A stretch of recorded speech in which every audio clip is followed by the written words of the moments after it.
Nararanas naman ng malakas na hangin at pag-ulan ng ilang lugar sa Davao. May mga bahay nang napinsala dahil dito. Makibalita tayo kay Tech Ocampo ng GMA Davao. Ganito kalakas ang hangin, 4 na araw na raw nararanasan ng mga residente ng Marilog District, Davao City. Wa ka eskwela ganin niyo, kay hangin kusog lagi tungod sa kahangin. At nitong linggo raw, naranasan doon ang pinakamalakas na hangin na may kasamang pagulan. Dahil dito, nasira ang bahagi ng ilang bahay. Ang bubong ng bahay ng pamilyang Baro natuklap. Dahilan para mabasa sila ng ulan. Amo ang hikta na lang ma'am kay og lansangan nimo gihapon kay mulupad ramang gihapon.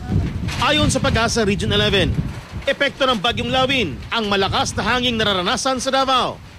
At dahil nasa Philippine Area of Responsibility pa ang bagyo, pinag-iingat ng publiko sa malakas na hangin, posibleng pagbaha at landslide.